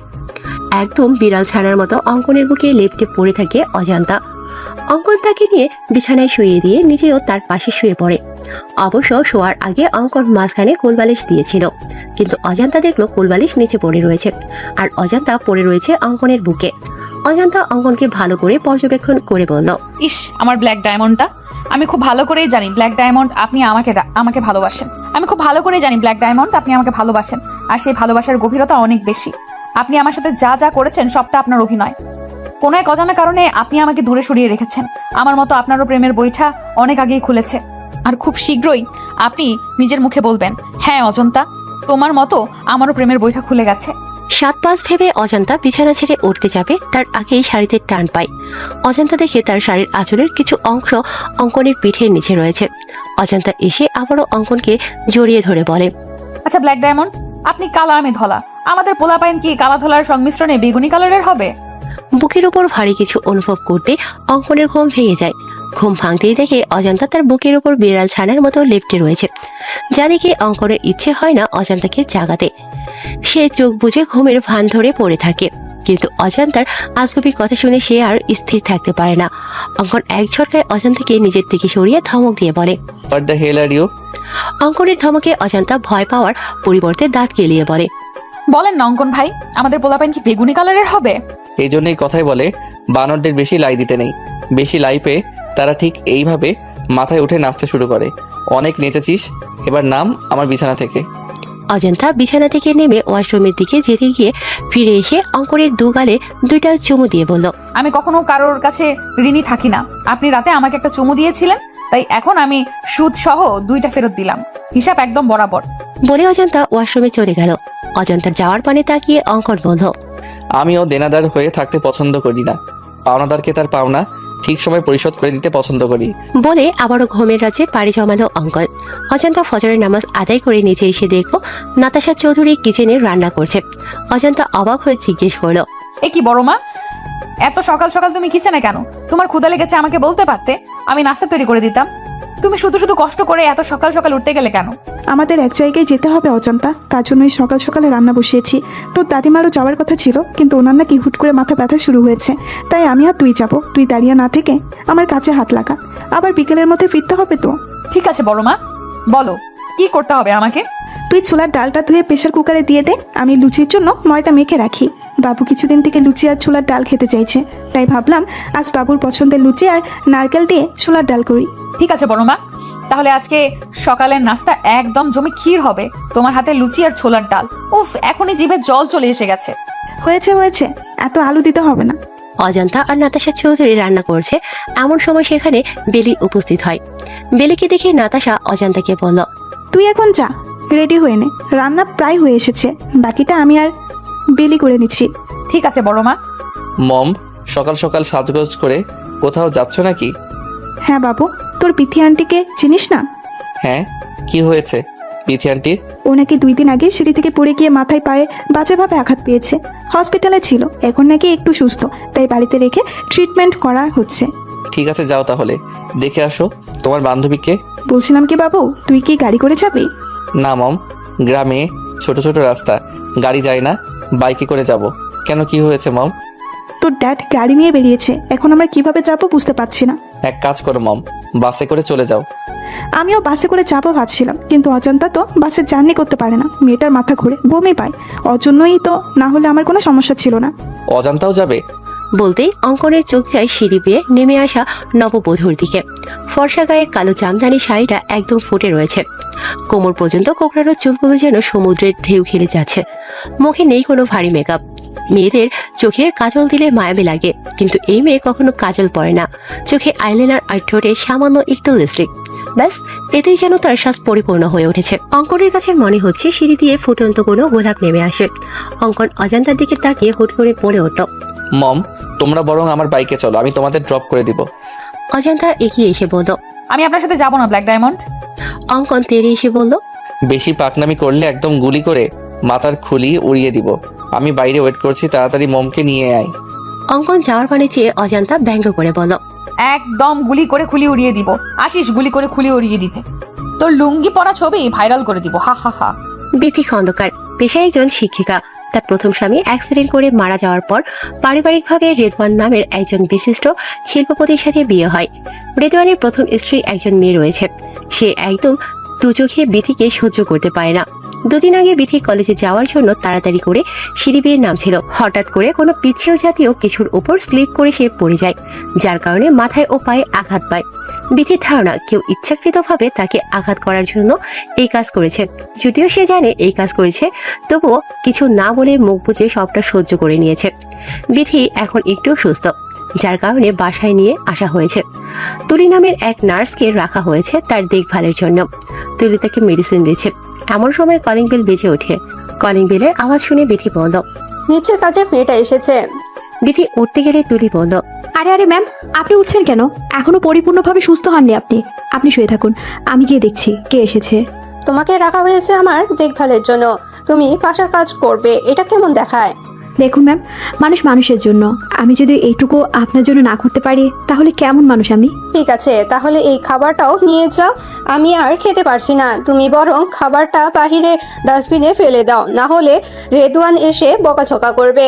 কেন খাবার না খেয়ে রেখে দিয়েছি এজন্য। ঠিক আছে ম্যাম। তুলি এক হাতে খাবার প্লেট নিয়ে অন্য হাতে দরজা খুলে নাতাশা চৌধুরীকে দেখা মাত্রই চমকে ওঠে, যার ফলে তার হাতে রাখা খাবারের প্লেট নিচে পড়ে যায়। তুলি এক হাতে খাবারের প্লেট নিয়ে অন্য হাতে দরজা খুলে নাতাশা চৌধুরীকে দেখা মাত্রই চমকে ওঠে, যার ফলে তার হাতে রাখা খাবারের প্লেট নিচে পড়ে যায়। নাতাশা চৌধুরী অবাক হয়ে জিজ্ঞেস করল, এ কি মেয়ে, কি হলো তোমার? আমাকে দেখে এভাবে চমকে উঠলে কেন? চিনো আমাকে?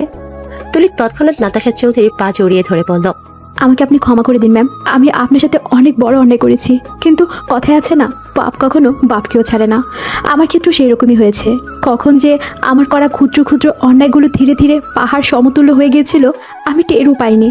আমার করা পাপের ফল আমার সন্তানেরা ভোগ করছে। এক মায়ের মুখে হাসি ফুটাতে গিয়ে অন্য মায়ের মুখে হাসি কেড়ে নেওয়ার জন্য সৃষ্টিকর্তা আমার নিজের মুখের হাসি কেড়ে নিয়েছে। জানি আমার অপরাধের কোনো ক্ষমা হবে না, তবুও ম্যাম পারলে আমাকে ক্ষমা করে দিবেন। এতগুলো বছর আমি শান্তিতে ঘুমাতে পারিনি। আমার করা অন্যায় আমাকে ঘুমাতে দেয়নি, প্রতিনিয়ত আমাকে কুড়ে কুড়ে খাচ্ছিল। অবশেষে আজ আপনার দেখা পেলাম, প্লিজ আমাকে ক্ষমা করবেন ম্যাম। নাতাশা চৌধুরী পা ছাড়িয়ে বললেন, আরে আরে, কি করছো কি তুমি? কি আবল তাবল বকছো? তাছাড়া আমি তোমাকে চিনিও না। তোমার হয়তো কোথাও ভুল হচ্ছে। আমার জানা মতে তুমি আমার কোনো ক্ষতি করনি। তুমি হয়তো অন্য কারোর সাথে আমাকে গুলিয়ে ফেলছো। আমি সেই পাপী যে কিনা একজন মায়ের থেকে তার সন্তান কেড়ে নিয়েছিলাম। হ্যাঁ, আমি আপনার মেয়েকে আপনার থেকে কেড়ে নিয়েছিলাম। তার মানে আমি ঠিক ছিলাম? আমি সেদিন মৃত সন্তানের জন্ম দেইনি? হ্যাঁ ম্যাম, 5 বছর ধরে আমার কাজিন নিঃসন্তান ছিল। শুধুমাত্র একটা সন্তানের জন্য প্রতিনিয়ত শ্বশুরবাড়ির সবার কাছে নির্যাতনের শিকার হতো। এমনকি ওর স্বামী ওকে ডিভোর্স দিতে চেয়েছিল। একদিন হসপিটালে এসে ও আমার হাত জোর করে বলে ওকে যেন একটা বাচ্চা চুরি করে দেই, এতে যদি কোনোভাবে ওর সংসারটা টিকে যায়। আমি প্রথমে রাজি হইনি, পরে ও আমাকে নানাভাবে ইমোশনাল ব্ল্যাকমেল করে। এক পর্যায়ে আমি রাজি হই। আমার টার্গেট ছিল কোনো বড়লোকের সন্তান চুরি করা। আমার কাজিনকে কথা দেওয়ার 2 দিন পরে আপনি হসপিটালে এডমিট হন। খোঁজ নিয়ে জানতে পারি আপনারা অনেক বড় লোক, কিন্তু আপনিও 8 বছর নিঃসন্তান থাকার পরে একটা বাচ্চার মুখ দেখতে যাচ্ছেন। যখন এটা জানতে পারলাম তখন আমার সিদ্ধান্ত থেকে আমি সরে আসি। কিন্তু বিপত্তি ঘটে আপনার মেয়ে হওয়ার পর। ডক্টর যখন সমস্ত ফর্মালিটি পূরণ করে চলে যায় তখন আমি আর মীরা একজন নার্স থাকি ওখানে। কিছুক্ষণ পরে একজন ওয়ার্ড বয় এসে জানায় মীরাকে নাকি কেউ ডাকছে। মীরা যাওয়ার পর কোথা থেকে একজন মহিলা এসে আমাকে বলে আমি যেন আপনার মেয়েকে সরিয়ে তার জায়গায় কোনো মৃত সন্তান রাখি। ব্যাস এইটুকু কাজের জন্য যে আমাকে 50,000 টাকা দিতে চায়। টাকা দেখে আমার মধ্যে লোভ সত্তা জাগ্রত হয়। একদিকে কাজিনের মুখের হাসি, অন্যদিকে 50,000 টাকা। আমি কিছু না ভেবে রাজি হয়ে যাই। অবশ্য আমি তাকে জিজ্ঞাসা করেছিলাম মেয়েটাকে সরিয়ে তার কি লাভ হবে। সে বলেছিল আদর ব্যাপারী হয়ে আমি যেন জাহাজের খবর না রাখি। এটাও বলেছিল আমি যদি কারো কাছে এই বাচ্চা চুরির ব্যাপারে কিছু বলি তাহলে আমাকে প্রাণে মেরে দেবে। নাতাশা চৌধুরী চোখের পানি মুছে বলল, তারপর কি হলো? কোথায় আমার মেয়েটা? এখনো বেঁচে আছে কি? আমি আমার কাজিনকে বাচ্চাটা দিয়ে আসি। বাচ্চা পেয়ে অনেক খুশি হয়েছিল মেয়েটা। ভেবেছিলাম হয়তো তার সংসারটা টিকে যাবে, কিন্তু ওর শ্বশুর বাড়ির কেউ বাচ্চাটাকে মেনে নিতে পারেনি। আমার কাজিন বাচ্চাকে নিয়ে শ্বশুর বাড়ি থেকে বেরিয়ে আসে। 3-4 মাস অন্যত্র থাকার পর কিভাবে জানি ওর স্বামী ওদের খোঁজ পেয়ে যায় আর বাচ্চাটাকে মেরে ফেলতে চায়। পরে আমার কাজিন বাচ্চাটার জীবন বাঁচাতে কোনো এক বড়লোকের বাড়ির মধ্যে রেখে আসছিল। মুহূর্তের মধ্যেই নাতাশা চৌধুরীর মুখে এক চেলতে হাসি ফুটে উঠল। তিনি মনে মনে বললেন, অচান্তাকে যখন পাই তখন ওর বয়স আনুমানিক 3 থেকে 4 মাস ছিল। আর আশ্চর্যজনক বিষয় হলো মেয়েটা অনেক কান্না করছিল। আর আমি যখন কোলে তুলে নিয়েছিলাম একদম চুপ হয়ে গেছিল। মনে হচ্ছিল যেন তার মায়ের কোল খুঁজে পেয়েছে। তার মানে কি অচান্তাই আমার হারিয়ে যাওয়া মেয়ে? এই জন্যই তুমি বারবার বেলাকে দোষারোপ করছিলে, তাই না? নিজের দোষ বেলার উপর চাপিয়ে দিতে চেয়েছিলে, তাই না রেশমি? কিন্তু তোমার ছোট্ট একটা ভুল আমাদেরকে খুনি পর্যন্ত পৌঁছে দিল। হয় সাহেব, আমি এসব করছি। আমার পুরাটার বড় অসুখ হয়েছে, চিকিৎসার জন্য মেলা টাহালা প্রয়োজন। কত মানুষের কাছে হাত পাতিছি, কেউ সাহায্য করে নাই। আর মানুষ সবসময় মানুষের দুর্বলতা খোঁজে, দুর্বলতার সুযোগ নিয়ে সুযোগের সৎ ব্যবহার করে, যেমনটা আমার সাথে করছে। আমি যখন টাহাল দই হন্যে হয়ে রাস্তায় রাস্তায় বেড়াচ্ছিলাম তখন এক বেড়া আমারে কইল আমার পোলার অসুখ সারা সমস্ত খরচ সে বহন করবে, বিনিময়ে আমার বেড়ারে জঙ্গলে নিয়ে যেতে হবে। আপনি নিজেই কোন সাহেব, কোন মা চায় তার কলিজার টুকরোকে চোখের সামনে মরতে দেখতে? আমি কিছু না ভেবেই রাজি হয়ে যাই। ওই বাচ্চাদের যে বেড়া নিয়ে গেছিল সে শিশু পাচারকারীদের সাথে জড়িত ছিল। এইটা বেলা পরে বুঝতে পারে। বেলা পুলিশের খবর দিয়ে আর হুমকি দেয় তাদের। আর তখনই বেলাকে তারা একটা বন্ধ কামরায় আটকে রাখে। বেলা অনেক চালাক চতুর ছিল, যার জন্য সহজেই তাদের চোখে ধুলো দিয়ে চলে আসে। এইখানে আসার পর বেলা আপনাদের খবর দিতে চাই, কিন্তু তার আগেই আমি ওকে জঙ্গলে নিয়ে যাই। বাকিটা তো আপনারা জানেন সাহেব। নিজের ছেলেকে বাঁচানোর জন্য খুনের মতো এত জঘন্য একটা কাজ করতে একটু বিবেকে বাঁধেনি তোমার? তুমি আমাদেরকে বলতে পারতে, আমরা তোমার বাচ্চার চিকিৎসা করাতাম।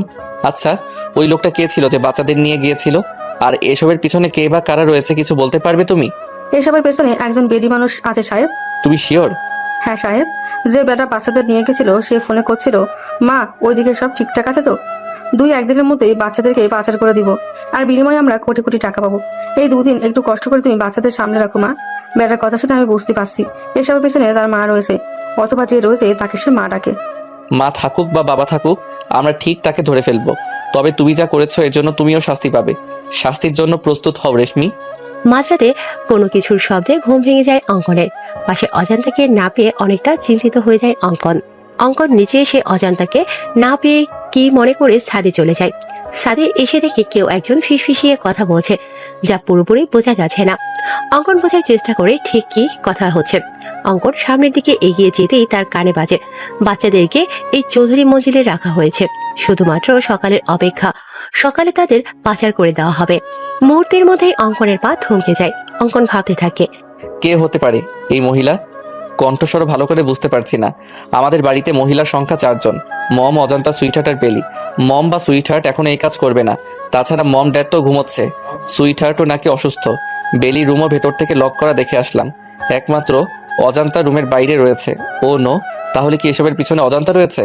অজান্তাই করেছে এইসব। সকাল 10টা।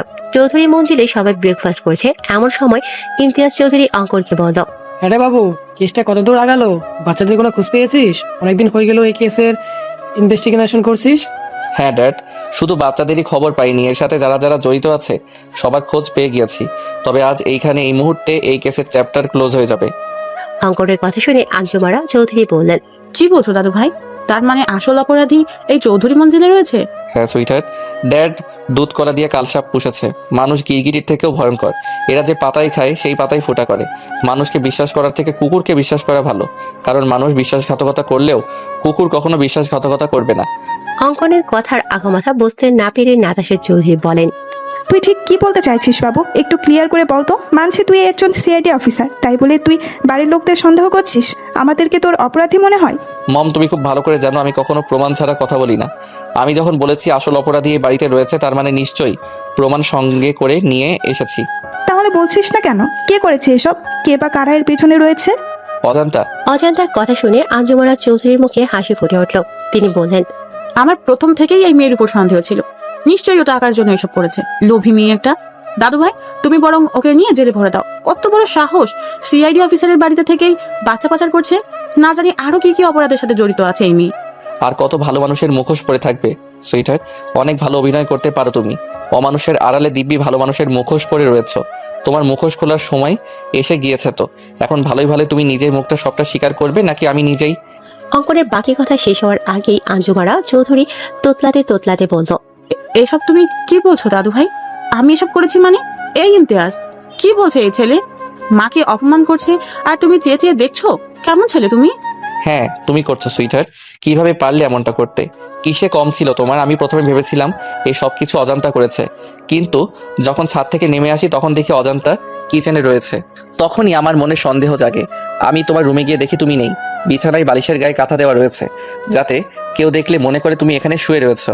আর তুমি যেহেতু আগে থেকে অসুস্থ হওয়ার নাটক করেছো, তাই সবাই ভাববে হয়তো তুমি অসুস্থতার জন্য ভুলে গিয়েছো দরজা লক করতে। তুমি নিজেকে অনেক চালাক মনে করো, তাই না সুইটহার্ট? ওরফে শিশু পাচারকারী দলের লিডার। অঙ্কনের কথা শুনে ইমতিয়াজ চৌধুরী তেড়ে এসে অঙ্কনকে থাপ্পড় দিয়ে বলল, হাউ ডেয়ার ইউ! একটা বাইরের ছেলে হয়ে তোর সাহস হলো কি করে আমার মাকে অপমান করার? বাইরের ছেলে কথাটা শুনে অঙ্কনের পা থমকে যায়।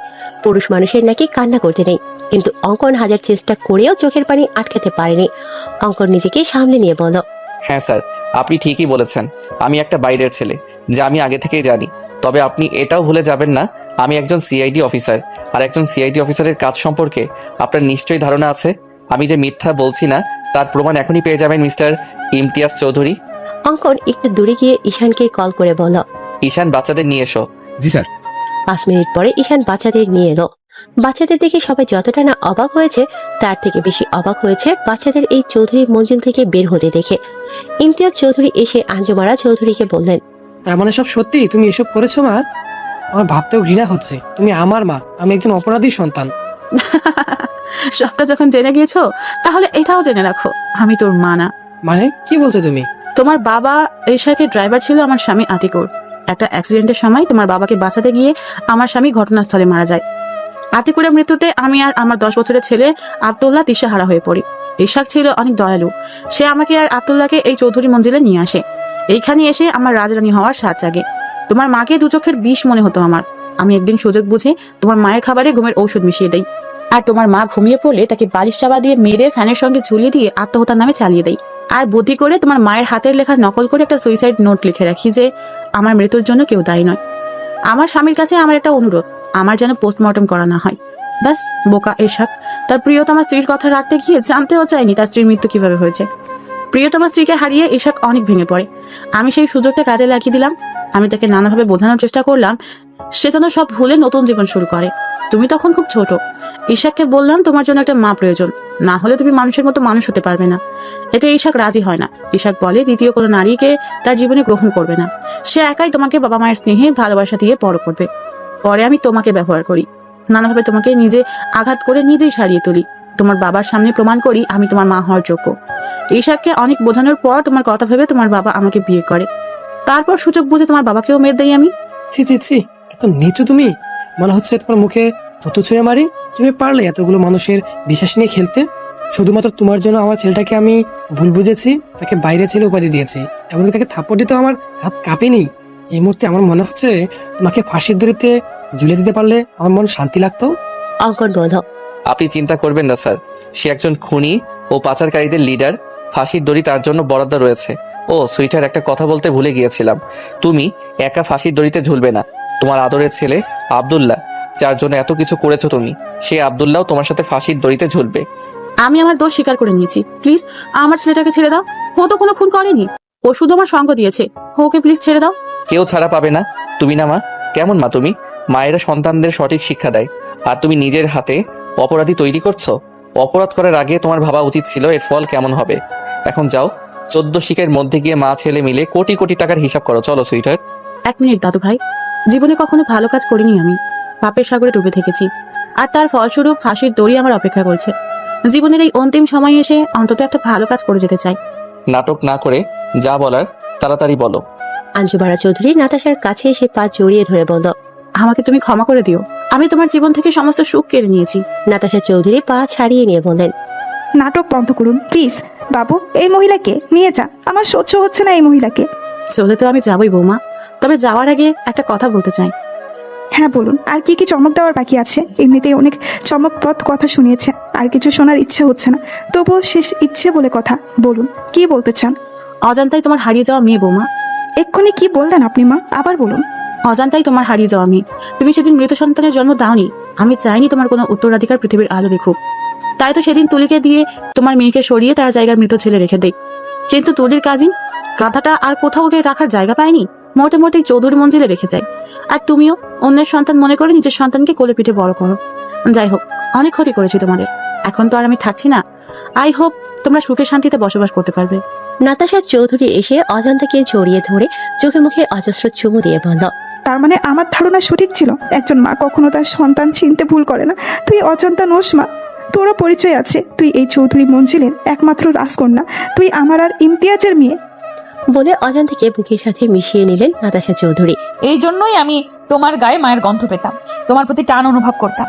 তুমি আমার মাথায় হাত বুলিয়ে দিলে আমার সারাদিনের ক্লান্তি দূর হয়ে যেত, কারণ তুমি যে আমার মা, আমার শান্তির জায়গা। ইমতিয়াজ চৌধুরী এসে বলল, জানিস মা, আমি তোকে দেখে সবসময় আফসোস করতাম, এই ভেবে যে তুই আমার নিজের মেয়ে হলি না কেন। যখন আজ জানতে পারলাম তুই আমার নিজের মেয়ে, তখন মনে হয়েছিল পৃথিবীর সমস্ত সুখ আমার হাতের মুঠে চলে এসেছে। কিন্তু একটা বিষয় আমাকে কুড়ে করে খাচ্ছে। আমি বুঝতে পারছি না বাবুর সামনে কিভাবে দাঁড়াবো। ওকে যে অনেক কষ্ট দিয়েছি। অঙ্কন এসে ইমতিয়াজের হাত ধরে বলল, সমস্যা নেই শ্বশুর মশাই, আমরাই তো। কিন্তু এখন তো আমি এই বাড়ির ঘর জামাই হয়ে গেলাম, তাহলে আপনাদের কি বলে সম্বোধন করব? শ্বশুর আব্বা আর শাশুড়ি আম্মা? নাতাশা চৌধুরী এসে অঙ্কনের কান মরে দিয়ে বলল, এক মুহূর্তের মধ্যে পর করে দিলি আমাদের। জাস্ট কিডিং মম। দেখ বাবু, যা হওয়ার হয়েছে। আমি চাই তোরা নতুন করে তোদের জীবন শুরু কর। এবার দেখিস আমরা সবাই খুব সুখে শান্তিতে থাকবো। ফুলে সজ্জিত বিছানায় এক হাত ঘোমটা টেনে বসে রয়েছে অজান্তা। এই তো কয়েক মাস আগে এরকমই ফুল সজ্জিত বিছানা থেকে তাকে টেনে নামিয়ে দেওয়া হয়েছিল। হাজারো অপমান করা হয়েছিল, কিন্তু সেই অপমানের পিছনে লুকিয়ে ছিল হাজারো রহস্য, অপ্রকাশিত ভালোবাসা। অজান্তার পুরনো কথা মনে করে চোখ থেকে পানি গড়িয়ে পড়ল। অজান্তার চোখের পানি মুছে থেকে অঙ্কন এসেছে। আমি তো এই বাড়ির ঘর জামাই হয়ে গিয়েছি রে অজান্তা। এখন সবকিছু তোর রাজত্বে চলে গেছে। তোর ঘর, তোর বিছানা, তোর বর। এখন তোর যা ইচ্ছা কর। আমি কিছুই বলবো না। ড্রামা শুধু আমি করতে পারি না, আপনিও খুব ভালো ড্রামা করতে পারেন অঙ্কন ভাই।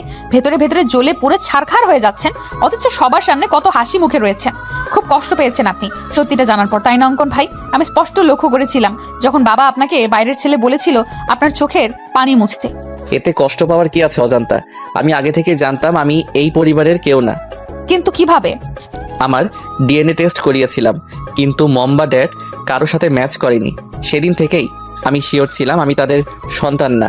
কিন্তু আমি জানতাম না আমার আসল পরিচয় কি, আমার আসল বাবা মা কে। প্রথম যেদিন আমি কুসুমপুর এতিমখানায় যাই সেদিন আমার আসল পরিচয় জানতে পারি। রহমত দাদু অনেক দিন ধরে এতিমখানায় রয়েছে। তিনি আমাকে দেখে আমার পরিচয় জানতে চান। আমি সব কিছু বলার পর তিনি বললেন, তুমি তাহলে সেই অঙ্কন? কত বড় হয়ে গেছো!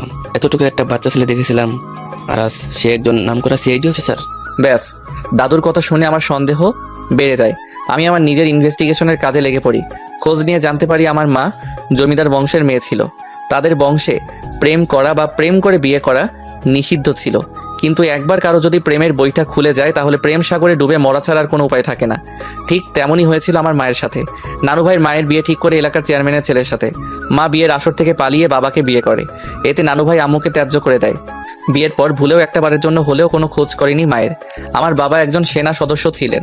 আমার জন্মের কয়েক বছর পরে একটা অ্যাক্সিডেন্টে আমার বাবা মা মারা যায়, কিন্তু সেটা আদৌ অ্যাক্সিডেন্ট না খুন ছিল জানা যায়নি। এমনকি আমার চাচারা আমার বাবা মায়ের মৃত্যুর খবর কেউ আমার নানু বাড়িতে জানায়নি। বাবা মায়ের মৃত্যুর পর চাচারা আমাদের সব সম্পত্তি হাতিয়ে নিয়ে আমাকে এতিমখানায় রেখে আসে। তারপর মম ড্যাড আমাকে এই চৌধুরী মঞ্জিলে নিয়ে আসে। অবশ্য তারা আমাকে দত্তক নিতে চেয়েছিল, কিন্তু সুইটহার্ট নিতে দেয়নি। সুইটহার্ট চাইনি চৌধুরী মঞ্জিলে কোনো উত্তরাধিকার আসুক। সে চেয়েছিল সমস্ত সম্পত্তির মালিক হবে তার ছেলে আব্দুল্লাহ। এই জন্যই সুইটহার্ট তোকে ও নার্সকে টাকা দিয়ে সরিয়ে দেয়। ব্যাস, না থাকলো বাস আর না বাজলো বাসি। মোটামুটি সব প্রশ্নের উত্তর পেয়ে গিয়েছি, শুধুমাত্র একটা প্রশ্নের উত্তর ছাড়া। কি প্রশ্ন শুনি? এবাড়ির ঘর জামাই সদা প্রস্তুত আছে তার বউয়ের প্রশ্নের উত্তর দিতে। এখন ঝটপট প্রশ্ন করো দেখি। আমাকে ভালোবাসেন? হ্যাঁ, আমার জীবনের থেকেও বেশি। তাই তো দূরে দূরে রেখেছিলাম তোকে।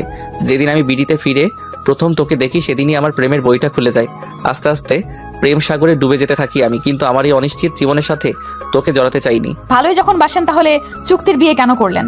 আর সুইটহার্টের কথায়, তবে সেই কন্ট্রাক্ট পেপার ছিল নকল, আর আসল পেপার আমার কাছে রয়েছে, যাতে আমি বা তুই আমরা দুজনের একজনও সাইন করিনি। তাই আমাদের কন্ট্রাক্ট ম্যারেজও হয়নি। দেখ অজান্তা, অনেক হয়েছে পুরনো কথা। আমি আর পুরনো কথা মনে করতে চাই না। প্রথমবার বাসরাত হেলায় অবহেলায় কাটিয়েছি, তাই আমি চাচ্ছি না এইবারও এমনটা হোক।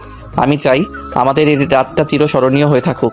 আজ থেকে নতুন জীবনের সূচনা হলো আমাদের একসাথে পথ চলা শুরু হলো। বিশ্বাস কর, অনেক ভালোবাসবো তোকে, আদরে আদরে ভরিয়ে দিব। আমি বেঁচে থাকতে তোর চোখে কখনো পানি আসতে দিব না। অজান্তা এসে অঙ্কনকে জড়িয়ে ধরে বলল, I love you more than my life. অঙ্কনও অজান্তাকে জড়িয়ে ধরে কপালে চুমু দিয়ে বলল,